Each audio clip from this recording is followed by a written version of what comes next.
304 Fernwood, Glenville, Illinois. It's a gorgeous new construction home built by Joe Vargo Construction.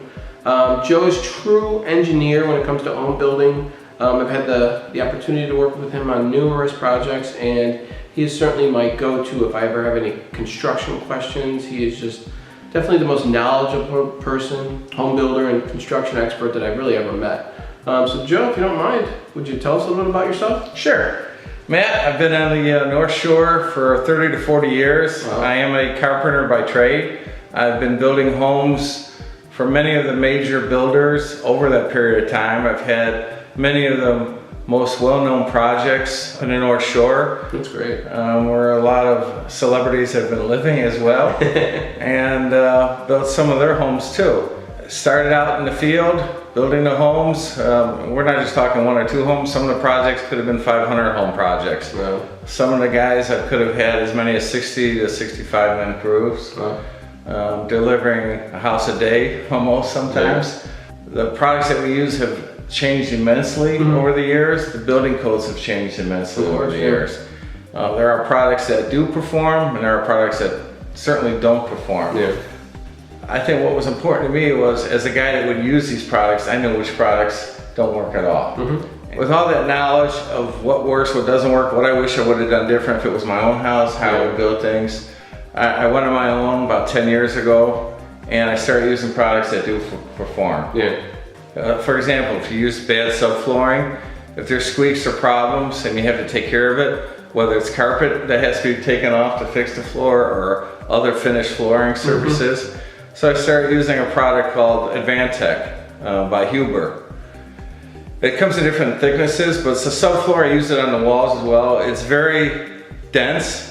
It's completely waterproof. So it's waterproof, and it's not just the subfloor, right? It protects the entire sides and right. The roof, It's right? You could keep it soaking in water for a year and it won't swell. It won't grow mold. That's part of my science experiment when I show the house. Right. So, and what really people don't realize is sometimes you have these islands in kitchens, and you're putting a large granite top on, which can weigh hundreds of pounds, if not thousands of pounds. Yeah. And all of a sudden you're walking across the floor and you see the countertop shake a little bit, or you see the water in the glass move a little bit. Right. It may not fail, but that's called deflection. The floor is moving. I try to avoid that because that to me is just annoying. The main thing is, though, all houses are built outside. They have to be.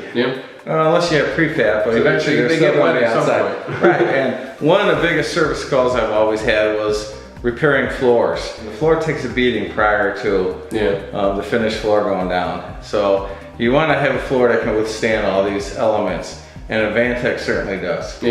So a homeowner comes to you, they may have a piece of property, or they work with someone like myself, they find them a piece of property, and then you work with an architect to design the home, and then you're working with the homeowner directly to pick everything that's going to go into the house, managing all the construction. What do you think is really the most important thing you'd advise someone going into this type of process? The most important thing is, first of all, figuring out what your budget is.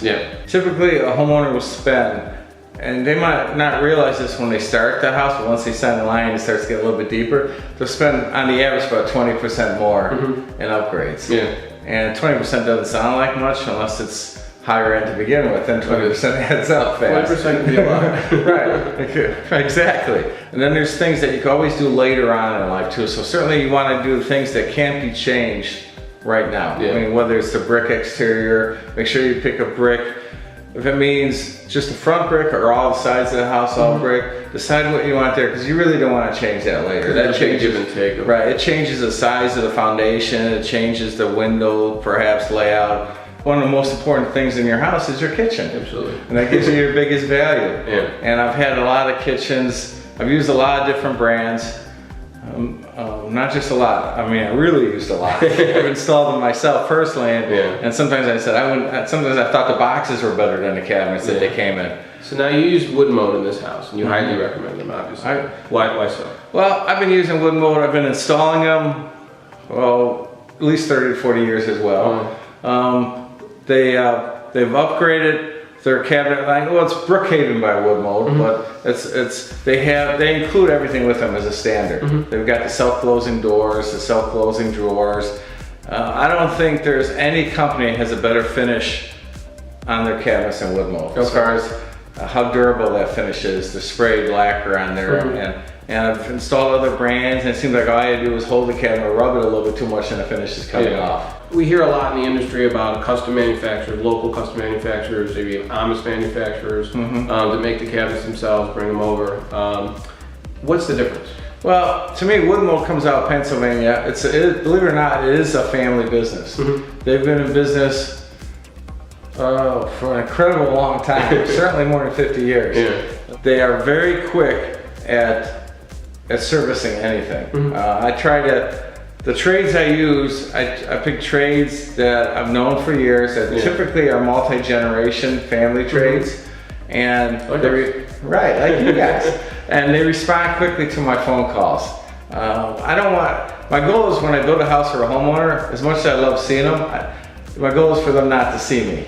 I don't want to be every week getting a call from someone saying something needs to be fixed. I certainly like being invited to homecoming parties or all that stuff, but the key is build a house that's sustainable, that has a minimal service, and use products that I know perform. So the floor to me is a very important part of the house. You buy these pre-finished floors that pretty much match the price of this, they're not going to be as durable. And it's sure it eats up about a week's worth of time to finish this floor. That was probably the main advantage of pre-finished stuff. People can save time. But you have a much nicer product that you're going to walk on for 30 But generally I can work that time frame around the weekend and everything, so I'm not really losing much time. The key in building a house is, as a builder and as a carpenter, as a scheduler, I try to schedule everything around where I can use all these good products and get them in without delaying the building process. And it comes from experience, obviously. Right, and it does work. There are steps involved that makes a better house without spending a lot of time.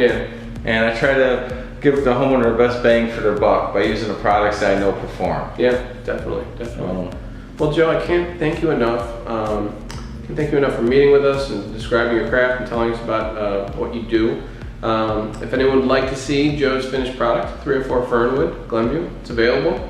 Just give us a call. Thanks, Joe. Thank you. Have a good day. You too.